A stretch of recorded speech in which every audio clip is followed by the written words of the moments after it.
Считаю. Агея, 1 глава, с 3 стиха. Только тише, пожалуйста. Без шума. Слушайте слово Господне. Это самая последняя проповедь 2000 год. Бог хочет говорить вам накануне нового тысячелетия. Если вы пропустите это слово, это не моя проблема. То пропустит свою жизнь. С 3 стиха Агея, 1 глава. И было слово Господне через Агея пророка. И я пришел как пророк сегодня, чтобы провозгласить то же самое слово Господне накануне нового дня.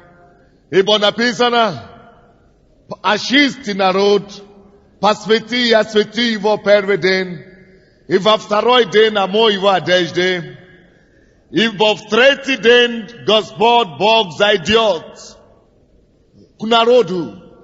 Мы накануне третьего дня, нисколько часов осталось, нисколько минут осталось до третьего дня. Господь не сходит к нам в это тысячелетие, в это десятилетие, в этом новом году. Но мы должны знать, как встретить его, как лучше встретить Господа, как правильно встретить его. Агея 1, 3 стиха. И было слово Господне через Агея пророка. Вам, братья и сестры, тебе, дорогой, а вам самим время жить в домах ваших украшенных, тогда как дом этот запустений. Поэтому ныне, так говорит Господь Саваоф, обратите сердце ваше на пути ваши, вы сеете много, а собирайте мало, едите, но не в сытость, пейте, но не напивайтесь, одевайтесь, а не согревайтесь. Зарабатывающие плату зарабатывает для дырявого кошелька. Так говорит Господь Саваоф. Обратите сердце ваше на пути ваши. Зайдите на гору и носите деревья, и стройте храм, и я буду благоволить к нему, и прославлюсь, говорит Господь. Ожидайте многого, а выходит мало. И что приносите домой, то я развею. За что? Говорит Господь Саваоф. За мой дом, который в запустении, тогда как вы бежите, каждый к своему дому. Поэтому-то небо заключилось и не дает вам росы, и земля не дает своих произведений. И я призвал засуху на землю, на горы, на хлеб, на виноградный сок, на елей и на все, что производит земля, и на человека, и на скот, и на всякий ручной труд.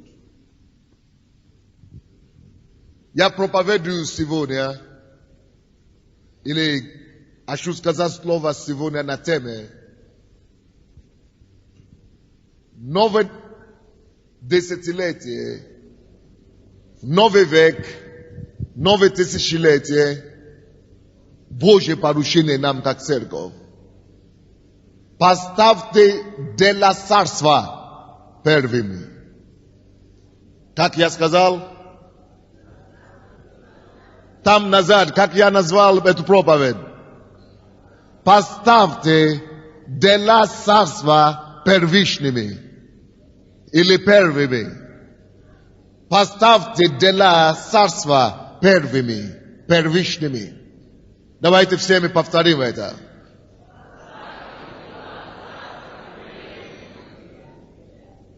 На первом месте. Первое место. На первое место. Господь есть ревнитель Gospod revnuje za nas, когда мы не ставим его дело на первом месте.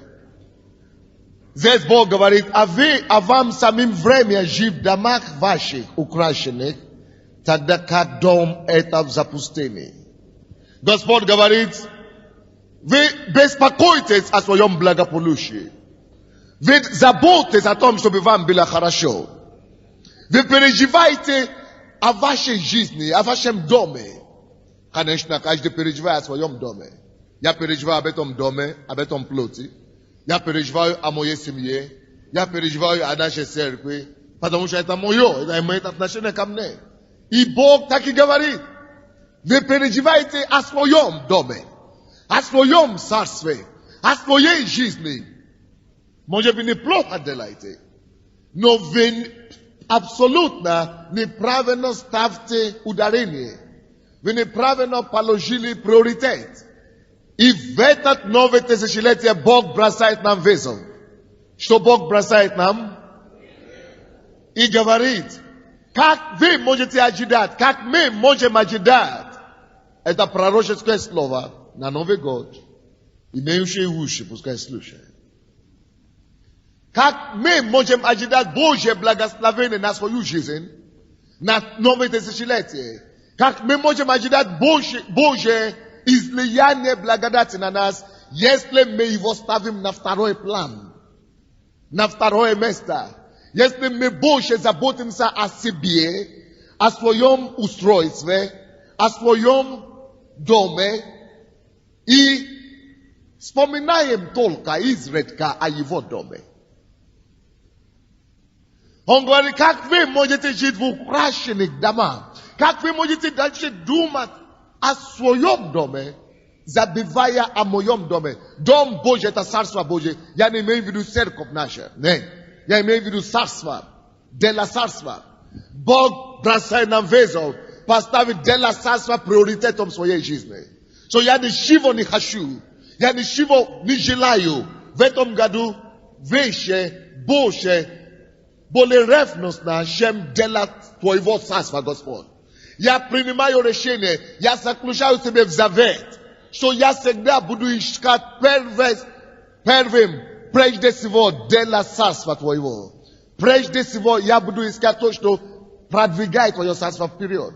Откройте, пожалуйста, Исход, 20 глава. Или слушайте, если вы слушаете. Исход 23 стиха. Да не будет у тебя других богов перед лицом моим. Не делай себе кумира. Перед Богом нельзя ничего поставить. Да не будет у тебя перед лицом моим, передо мною ничего. Если вы еще ставите семью перед Богом, вы глубоко заблуждаетесь. Если вы еще ставите детей перед Богом, вы в заблуждении. И вы не можете рассчитываться на Божью помощь в этом новом году и тысячелетии.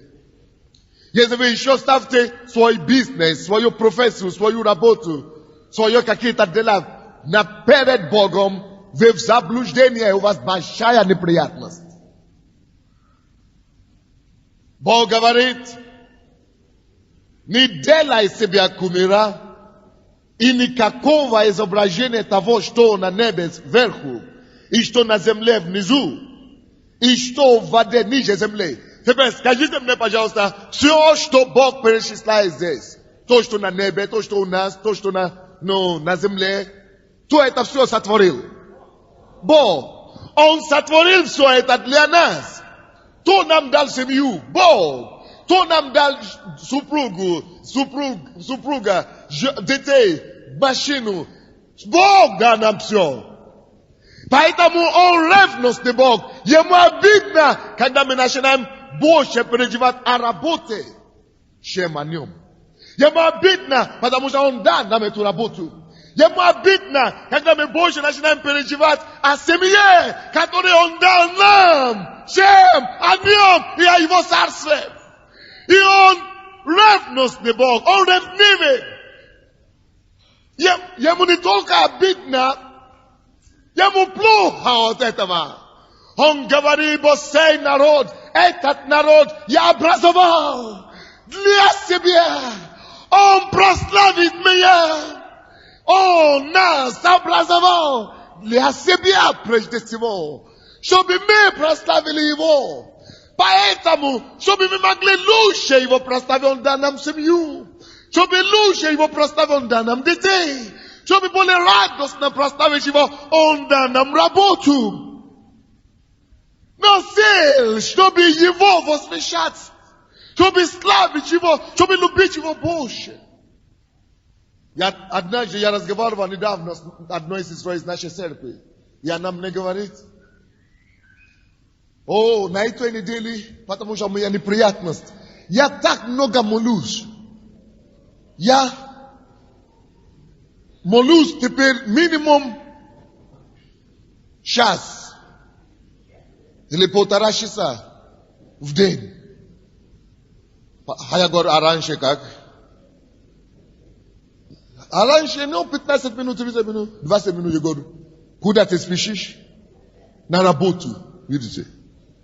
С Богом не можешь провести час с утра, спешишь на работу.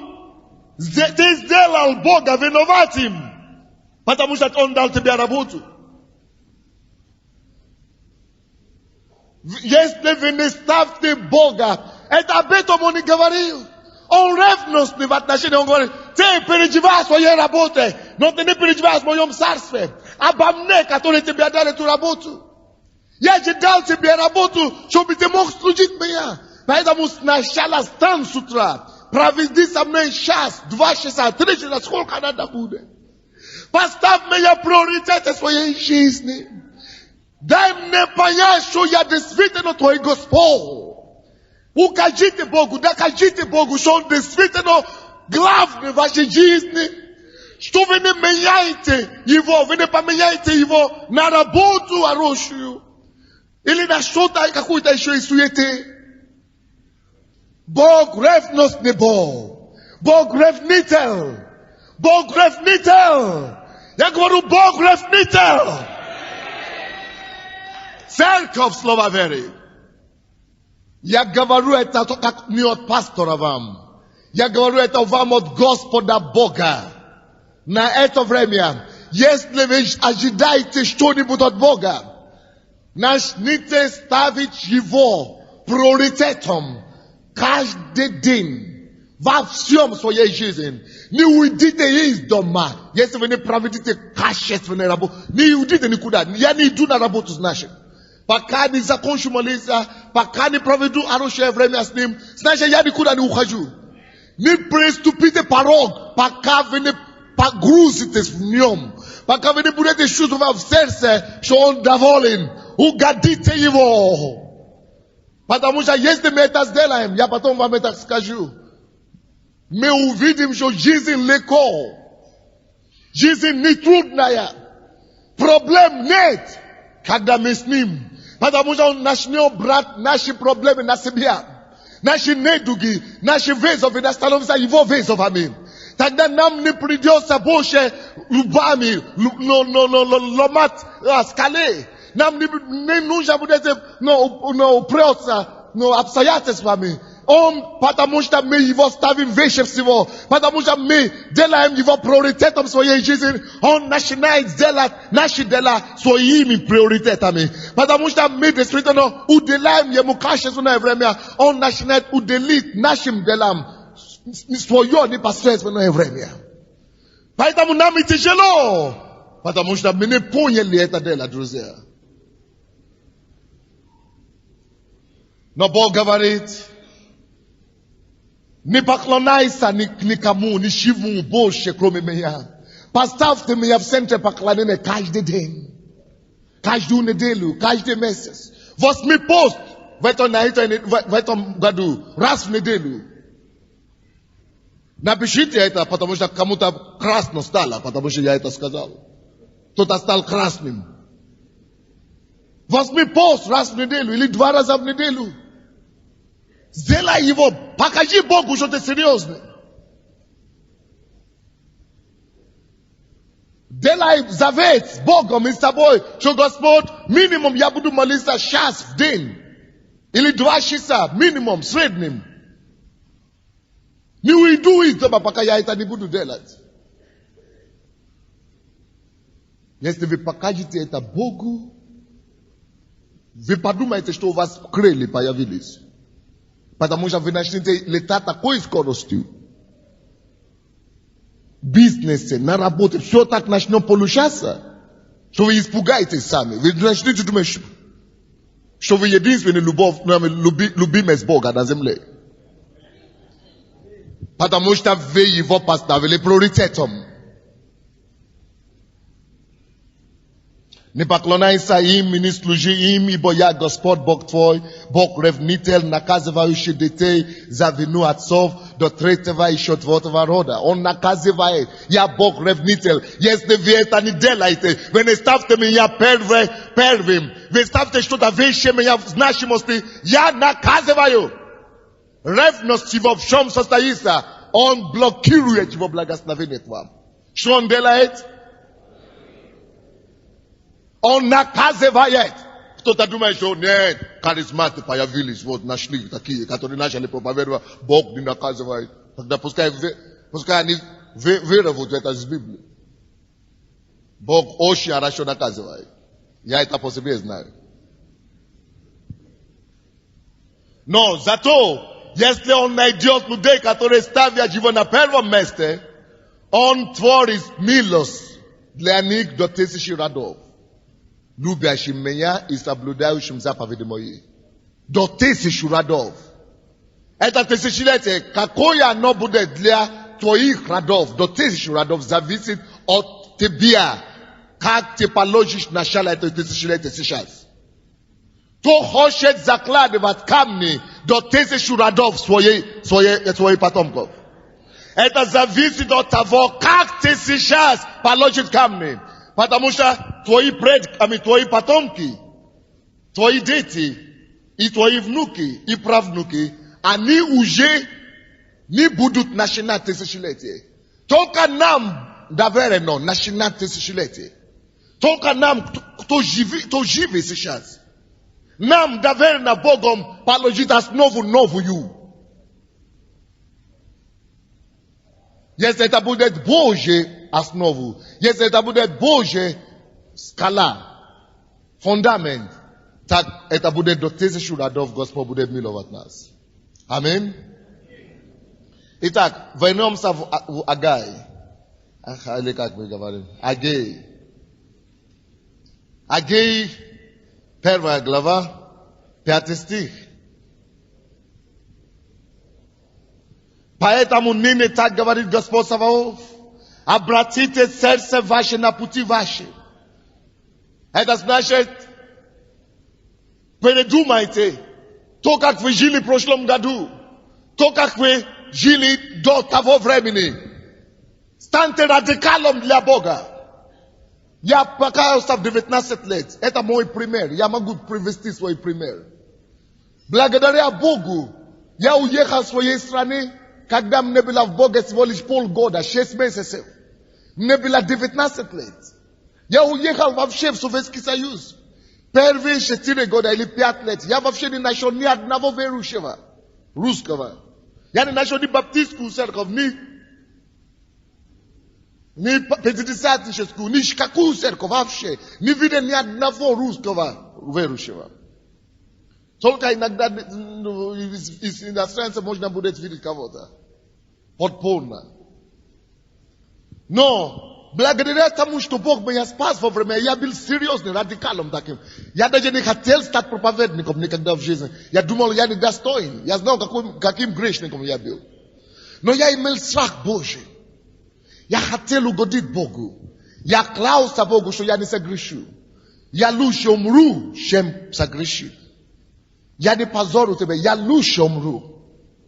Не буду пить, не буду курить, не буду гулять. А я тогда была без церкви, ни одной церкви, никогда не был в церкви. И Бог видел эту серьезность. И Бог помог. И когда Бог начал отвечать своей милостью, я хватился. До сих пор вы думаете, что я заслуживаю быть пастором такой церкви? Конечно, нет. Негры с Африки. 33 года. Это не, вы знаете, что я уже не принимал хвалу. Но это факт. Статистика говорит, что я самый молодой пастор. Самый молодой пастор, самой большой церковь в мире. Нету более моложе меня человека, который бы имел такую церковь в этом мире. Не надо аплодисменты. Не ради этого я говорю. Зачем вам меня аплодировать, когда вам надо просто брать пример? И свою судьбу станьте серьезно с Богом. Вот о чем я говорю. Передумайте, как вы жили до того. Станьте радикалом для Бога. Не смотрите на соседей, не смотрите на родных, что они говорят. Будьте одержимым Царством Божьим, а потом посмотрите, что Бог сделает. Я осмеливаю. Я хотел сказать, кляться вам. Но Иисус говорит, не клянись. Я осмеливаю пророчествовать вам. Что если вы станете делать то, что я говорю сегодня, солнце правды зайдет на вас. Милость Божья не покинет вас. Он благословит вас в доме. При выходе Он встретится с вами. Он возвысит вашу голову. Он пошлет милость со всех сторон к вам. Если вы поставите Его на первом месте, я не гарантирую, что вы не загрешите и вы не упадете пару раз. Это будет испытание, искушение, падение. Но кайтесь, поднимайтесь дальше, идите дальше. Если вы поставите Его приоритетом, вы не сможете избежать от Его благословения. Я вам гарантирую. Но если вы будете искать благословение, написано, ищите прежде Царства Небесного, и все остальное будет. Приложится все остальное. Но если вы ищете все остальное, вы будете пропускать все остальное и Царство Божье в том числе. И вы еще попадете в ад, плюс тому же, будучи членами церкви слова веры. Чтобы вы знали. Так что давайте будем серьезны с Богом. Бог говорит, подумайте, придумайте, обратитесь в пути ваши, измените решения ваши. Начните каждый день с Богом. Я не могу понять, как люди могут проснуться утром и не молиться и идти на работу. Вы что? Вы делаете себя добычей, дешевкой, добычей на улице для дьявола. Он же добьет вас.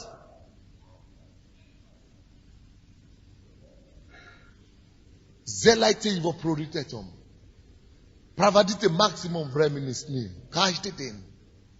И вы увидите Его милость, что она не покинет вас никогда. Аминь.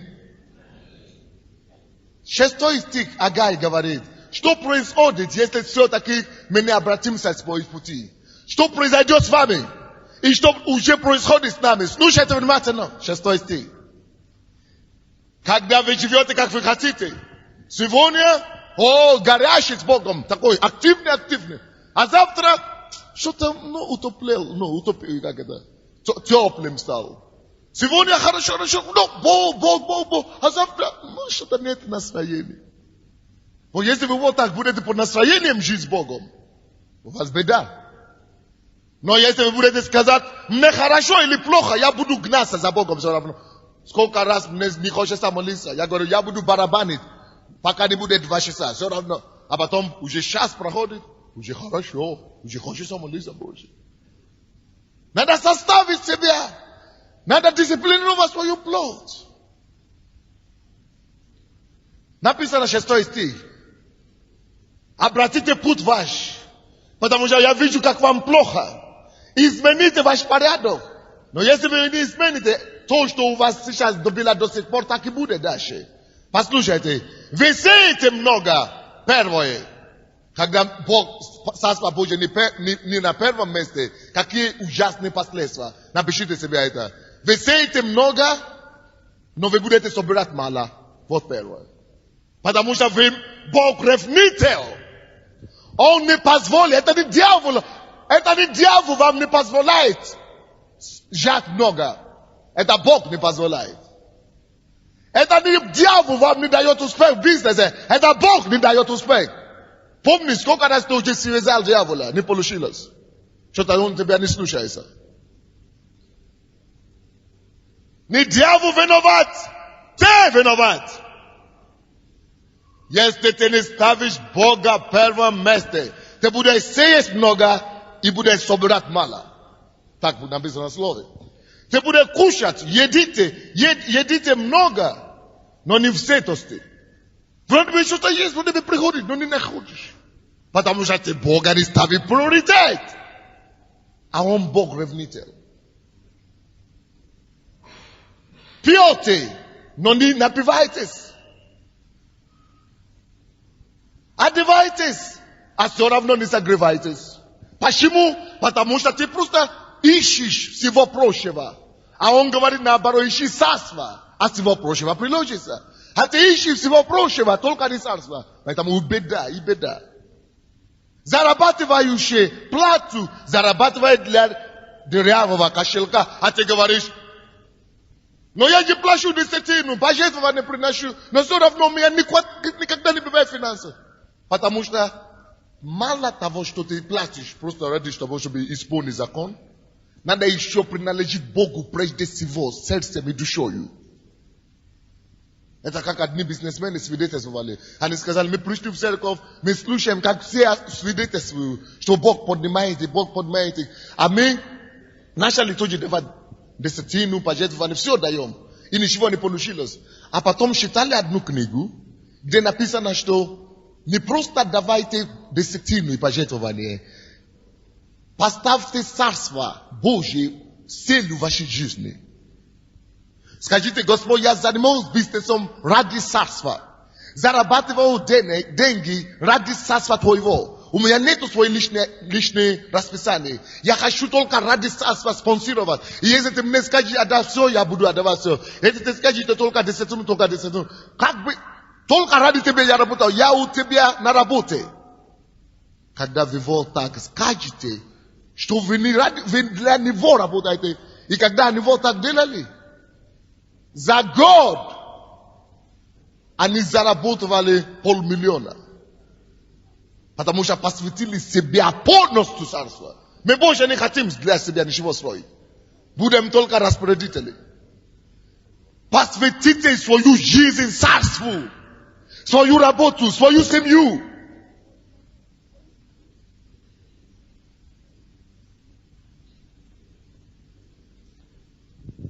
Девятый стих, 11 стих, и то же самое говорит. Ожидайте многого, а выходит мало. У кого это бывает? У меня таких вещей уже нет. Уже нет давно. Ожидайте многого, и мало выходит. Потому что вы не посвящены царству. Вы не одержимы царством Божьим. Вы не делаете все ради царства. Ради славы царства, ради продвижения царства. Вы не работаете для царства. Вы не посвящены до конца царству. Ожидайте многого, и выходит мало. И что приносите домой, то я развею. Бог развеет то, что вы приносите домой. Что-то я приношу домой зарплату и заканчивается слишком быстро. Потому что Господь развеивает это. Не дьявол развеивает, не дьявол украдет. Это Бог. Станьте посвященными царства. Царства наркоманами. Как это лучше будет? Одержимыми царством. Зависимыми царством. Обладаемыми. Царство обладаемыми. Обладаемыми царством. Просто для царства. Пускай ваше сердце начнет бить. Царство Божье. Царство. Пускай кровь ваша начинает течь. Я только ради царства Божьего. Везде. Будьте радикалами царства. Давайте изменим Украину. Изменим весь мир во славу Божию. Когда мы становимся одержимыми царства, тогда мы можем это делать. Аминь. Забудьте о репутации свою. Не ищите своего вообще. Что есть просто отверните от своей программы и своей плана. Ожидайте многого, а выходит мало. И что приносите домой, то я развею. За что, говорит Господь Саваоф? За мой дом. За мой дом. Я буду рассеивать все то, что вы приносите домой, пока вы не станете посвященными моему дому. Я буду разгонить все. Я буду блокировать все ваши успехи, пока вы не станете полностью посвященными мне. Я буду блокировать всякие ваши действия. Даже если вы строите церковь. Есть некоторые, которые строят. Пасторы кушают от его столько. По лидерам, вот сюда, все вы сидите. Может, не все, многие сидят. Которые строят церковь. Вы знаете, ради чего? Репутации. Я тоже буду большим пастором. Много людей стану как пастор Сандей, на БМВ буду кататься. Поэтому Бог не даст никогда. Это не проклятие, это факт.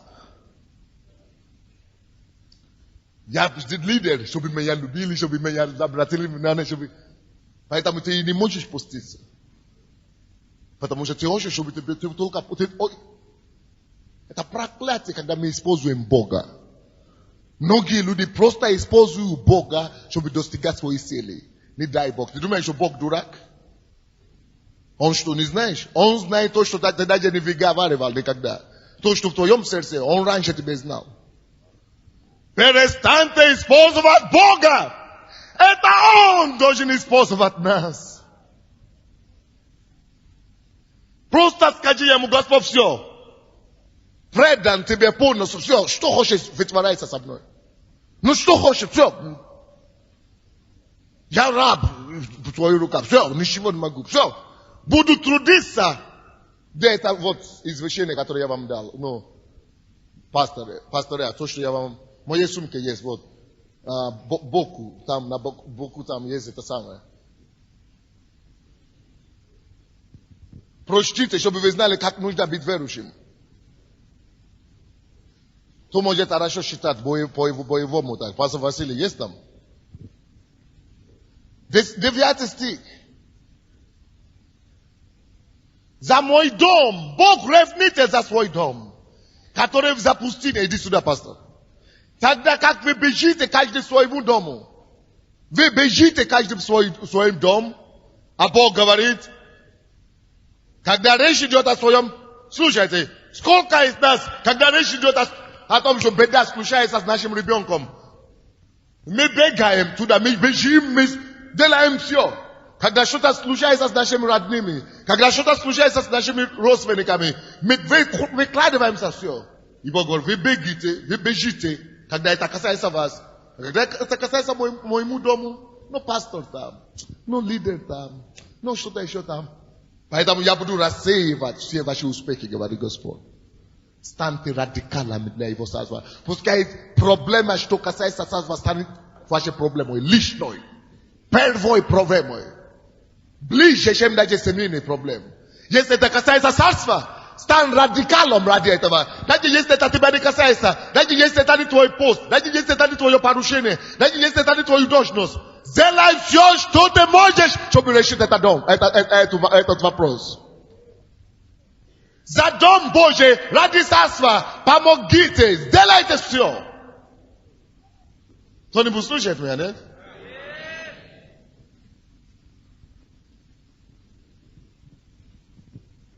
Иисус говорит, никто не пойдет за мною, если он не отвергнет себя, возьмет свой крест. Это Матфея 16, 24. Я не буду читать, потому что нет времени. Матфея 16, 24.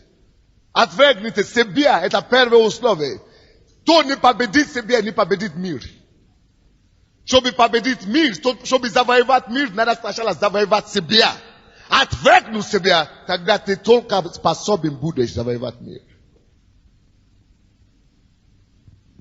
Марка 1 глава, 16 по 20 стихи. Ученики, когда Иисус звал их, они бросили свой бизнес, рыболовство, бросили свой родных и доверились Богу. Если мы умрем с голода, пускай будет. Если если Он будет кормить нас, пускай будет. Если мы станем великим, пускай будет. Если мы не станем никем, пускай будет. Вот что Иисус требует от нас, стать учениками. Что Иисус требует от нас, друзья? Кто принимает решение это делать? И если мы это делаем, друзья, какое Божье обетование для нас? 7-8 стих. Так говорит Господь Саваоф, обратите сердце ваше на пути ваши. То есть Агея 1 глава. Зайдите на гору и носите деревья. Начните приносить ваши ресурсы, ваши средства. Носите деревья. И стройте мое царство. Стройте храм. Стройте мой дом. Стройте мое царство. И я буду благоволить к нему. И прославлюсь, говорит Господь. Господь будет благоволить к вам. И прославит вас. Откройте, пожалуйста, Второзаконие. 1 глава. Второзаконие, 1 глава. 11 стих. Первозаконие. Тысячелетие, новое тысячелетие. Какое благословение Господь обещает нам? Это обетование слова для вас на новое тысячелетие. 1:11. Господь Бог отцов ваших да умножит вас в 1000 крат против того, сколько вас теперь. И да благословит вас, как Он говорил вам. И мы будем провозглашать не 30-кратное благословение. Обычно все люди молятся 30-кратное, 60 крат и 100 крат. Но на этот раз мы входим в тысячелетие. Сколько раз Бог сам сказал? 1000 крат. Но подождите секунду. Послушайте то, что пастор Василий сейчас прочтет. А потом будем верою брать это 1000-кратное благословение. Это миссионер, который поехал в Африку. И перед смертью своей он где-то спрятал это под подушкой. А потом его нашли мертвым. И это было то, что завещание, которое он оставил. Потому что он отдался Господу. Он говорит, что он не хотел, чтобы никто его не знал. Но потом весь мир его узнал. Благодаря тому, как он отдался Господу. Если вы отдаете, Иисус говорит, если вы оставляете что-нибудь ради меня, вы получите минимум 100 крат в этом мире. Но наша беда, друзья, мы не готовы. Мы боимся что-то оставить ради него. Мы боимся что-то жертвовать ради него. Мы слишком жалеем себя, чтобы что-то жертвовать. И поэтому у нас ничего и не получается. Мы умираем неизвестными, потерянными. Но если мы хотим быть найденными и прославленными, давайте посчитаем себя за ссор. И все, что мы имеем, за ссор ради него. Тогда посмотрите, как он умеет прославлять. Я один из тех, кто предан тому. Возьми нормальный микрофон. Сделайте его нормальный, а? Я один из тех, кто предан тому, чтобы идти до конца. У меня есть сила Святого Духа. Обратного хода нет. Я переступил черту. Я вышел из зоны удобства. Решение принято. Я ученик Иисуса Христа. Я не оглянусь, не ослабею, не сброшу темп, не поверну назад. Мое прошлое искуплено, мое настоящее осмысленно, мое будущее в безопасности. Я навсегда покончил с жизнью низкого сорта, хождением по обочине, мелкими планами, преклоненными коленами, бесцветными снами, испорченным видением, обыденными разговорами, скупым даянием, кривыми целями. Я один из тех, кто предан тому, чтобы идти до конца. Мне больше не нужна слава, мне больше не нужно положение, мне больше не нужна популярность. Мне не обязательно оказаться правым, мне не обязательно оказаться первым, мне не обязательно оказаться наверху. Я не завишу от призвания, от признания, или похвалы, или уважения, или награды. Я один из тех, кто предан тому, чтобы идти до конца. Теперь я вижу присутствием. Я живу присутствием. Я держусь верою. Я люблю терпением. Я живу молитвой и тружусь силою. Я один из тех, кто предан тому, чтобы идти до конца. Я устремляюсь вперед. Мой взгляд тверд. Моя цель небеса. Моя дорога узка. Мой путь тернист. У меня немного путников, но мой проводник надежен. И моя миссия ясна. Меня невозможно купить, заставить пойти на компромисс, удержать или завлечь. Меня невозможно заставить повернуть назад или ввести в заблуждение. Меня не смогут задержать. Я не дрогну при необходимости жертвовать собой. Не сомневаюсь, когда придет ненастье, не сяду за стол переговоров с врагом, не задумаюсь в море популярности и не буду бродить в лабиринте, называемой посредственность. Я не сдамся, не замолчу, не ослабею и не сгорю, пока не допроповедую, не домолюсь, пока не заплачу цену, не соберу и не достаю со Христом. Я один из тех, кто предан тому, чтобы идти до конца. Я ученик Иисуса Христа. До Его прихода я должен продолжать идти. Я должен отдавать, пока имею, проповедовать, пока все не познает, и трудиться, пока Он не остановит. И когда Он придет забрать своих, Ему не будет трудно узнать меня, потому что я посвятил свою жизнь, чтобы быть одним из тех, кто предан идти до конца.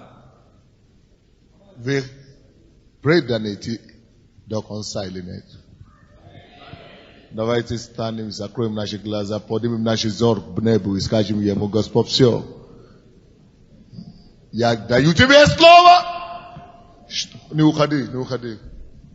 Сейчас это последние минуты. 2 минуты, 3 минуты без новое тысячелетие. Поднимите ваши сердца и взор к Богу. И пастор Василий будет читать это самое еще раз. И вы будете молиться в это время, что Господь, я посвящал свою жизнь. Все! Ничего не имеет значения, кроме Твоего царства и Твоей цели. Отдаю Тебе все, что Тебе надо. Посвящаюсь! Посвящаю Тебе сам. Начните молиться. Закройте глаза все. Мы все молимся. Играйте потихонечку. Мы вместе все читаем.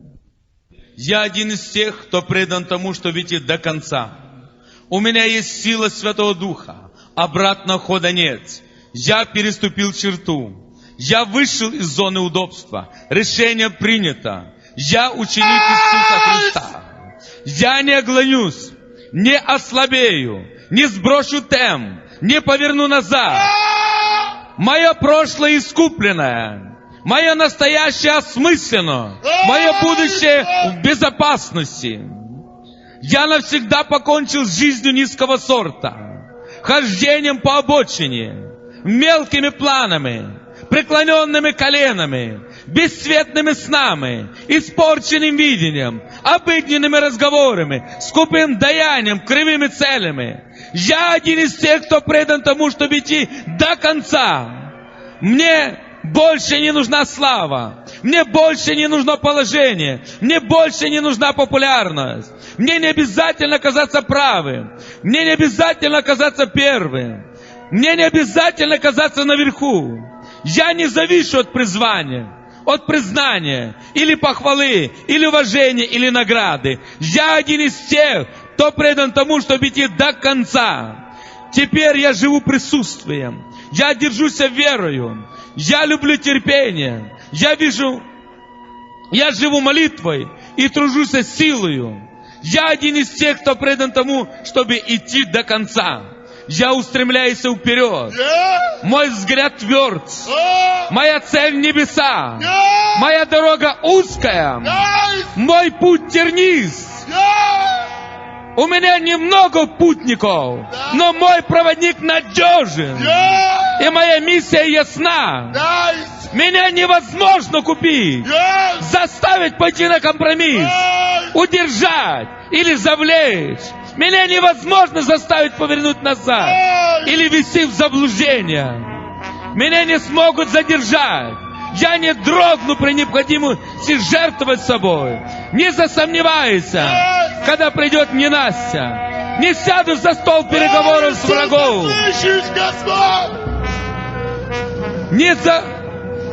Не пропаду в море популярности. И не буду бродить в лабиринте, называемом посредственным. Я не сдамся, не замолчу, не ослабею, не сгорю, пока не допроповедую, не домолюсь, пока не заплачу цену, не соберу и не достаю со Христом. Я один из тех, кто предан тому, чтобы идти до конца. Я ученик Иисуса Христа. До Его прихода я должен продолжать идти. Я должен отдавать, пока имею. Проповедовать, пока все не познают. И трудиться, пока Он не остановит. И когда Он придет забрать своих, Ему не будет трудно узнать меня. Потому что я посвятил свою жизнь, чтобы быть одним из тех, кто предан идти до конца. До конца! До конца! До конца! До конца! До конца! До конца! До конца! До конца! Я один из тех! До конца! Я ученик Иисуса Христа! Я посвятил, чтобы идти до конца! До конца! Это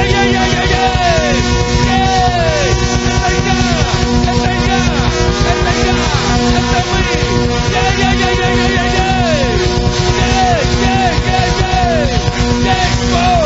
Это мое решение! Это мое решение! Это мое сердце! Это мой совет! Это мое желание! Это мой вопль! Это мое чаяние! Прости моя! Прости моя! Прости моя!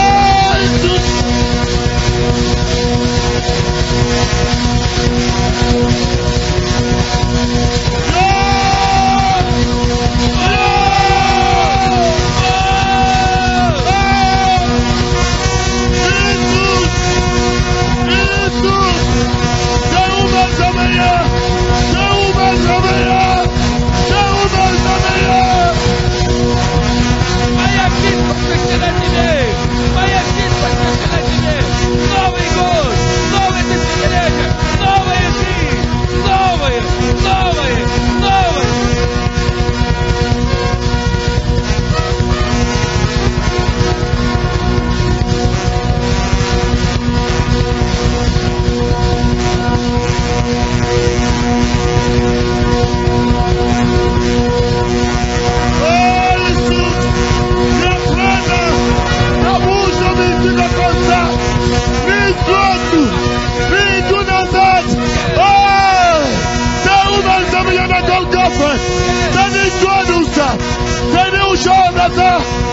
наступил! Это новое тысячелетие! Это новый день! Я предан тому, чтобы идти до конца! Не дамся! Не отступлю назад! Я не сдамся! Не замолчу! Не ослабею! И не скажу, пока не запроповедую! Не домолюсь, пока не заплачу цену! Не соберу! Не достаю со Христом! Бог!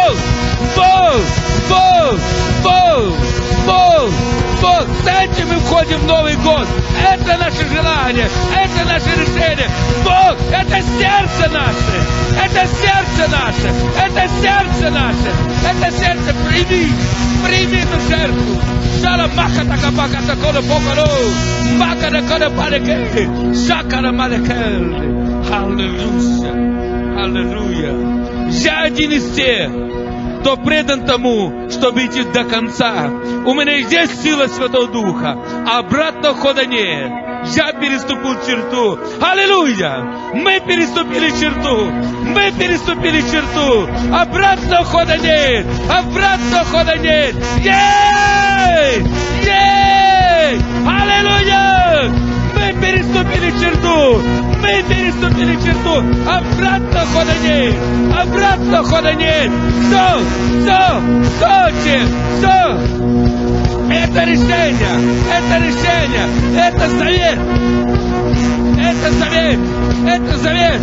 Мы пристали в этот год. Мы пристали в эту ночь, чтобы сказать тебе это. Господь.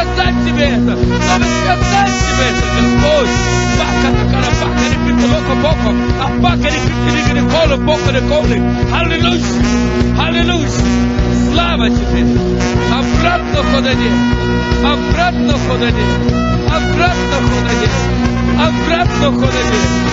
Мы вышли. Я переступил черту. Я вышел из зоны удобства.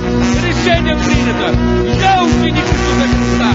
Не оглонюсь, не ослабею, не сброшу темп, не поверну назад. Мое прошлое искуплено, мое настоящее осмысленно. Так, Господь, осмысленно, сердцем верую, осмысленно разумом и устами исповедую. Это решение, это посвящение, это жертва. Аллилуйя, аллилуйя. Я навсегда покончил жизнью низкого сорта, хождением по обочине, мелкими планами, преклоненными коленами, бесцветными снами. Аллилуйя. Еще раз послушаем это. Аллилуйя. Я один из тех, кто предан тому, чтобы идти до конца. Послушайте внимательно. У меня есть сила Духа Святого. Обратного хода нет. Я переступил черту.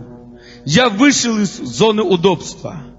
Решение принято. Я ученик Иисуса Христа. Мы приняли решение, Господь. Аминь.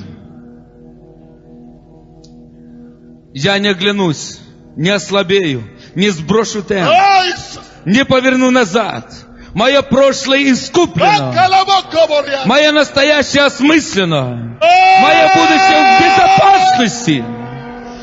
Я навсегда покончил с жизнью низкого сорта, хождением по обочине, мелкими планами, преклоненными коленами, бесцветными снами, испорченным видением, обыденными разговорами, скупым даянием, кривыми целями. Я один из тех, кто предан тому, чтобы идти до конца. Мне больше не нужна слава, мне больше не нужно положение, мне больше не нужна популярность. Мне не обязательно казаться правым. Мне не обязательно казаться первым. Мне не обязательно казаться наверху.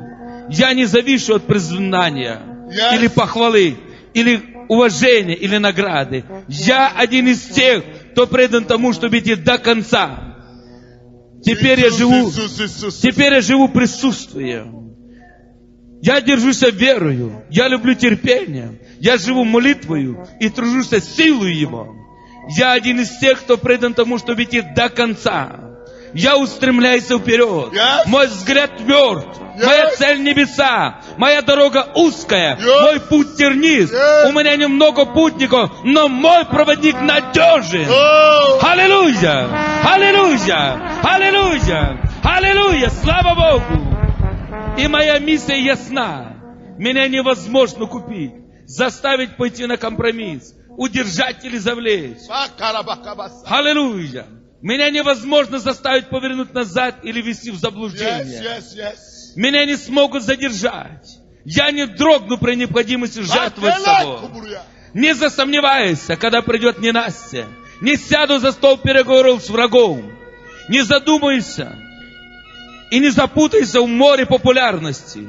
И не буду бродить в лабиринте, называемом посредственность. Я не сдамся, не замолчу, не ослабею, не сгорю, пока не допроповедую, не домолюсь, пока не заплачу цену и не соберу и не достаю со Христом. Я один из тех, кто предан тому, чтобы идти до конца. Я ученик Иисуса Христа. До Его прихода я должен продолжать идти. Я должен отдавать, пока имею, проповедовать, пока все не познают, и трудиться, пока Он не остановит. И когда Он придет забрать своих, Ему не будет трудно узнать меня, потому что я посвятил свою жизнь, чтобы быть одним из тех, кто предан идти до конца.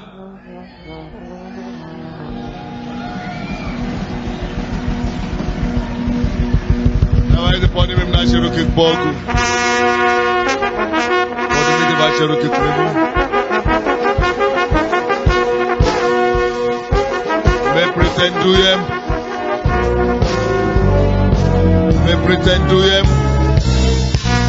Мы претендуем на тысячекратное благословение. Не на 100-кратное, не на 60-кратное, не на 30-кратное. Мы те, которые претендуют на тысячекратное. Но люди, которые претендуют на тысячекратное благословение, они должны быть готовы заплатить всю цену и идти до конца. Поднимите руки Богу. Мой Вседержитель, как раз в эти минуты мы входим в тысячелетие, в эти секунды. З посвящением Христу Иисусу. Мужу Галилеянина, который возлюбил меня так сильно, что он пошел по улице Иерусалима обнаженным, чтобы искупить каждого из нас. На него плевали, терзали, били, изливался кровью. Ты отдал все за меня. Мой Иисус, я вижу тебя сейчас. Представляю твое мучение и говорю, почему же я не смогу идти до конца? Нет, как церковь слова веры. Ты образовал эту церковь. Ты создал ее во славу тебе. Возьми нас, начиная с меня, пастора. Заканчивая каждого человека, кто считает себя членом этой церкви. Мы кланяемся тебе посвящение к верности. Иди до конца, пока мы не проповедуем, пока не домолимся, пока каждый не услышит, пока Украина не спасется, пока мир не сходит свои колени перед тобой. Мы пойдем во все страны, мы пойдем по все континенты, мы принесем Евангелие Иисуса. Каждой племени, каждой народности. Используй нас, Боже! Возьми нас. Яви твою славу через нас. Во имя Иисуса Христа. Присядьте на минутку. Еще что-то.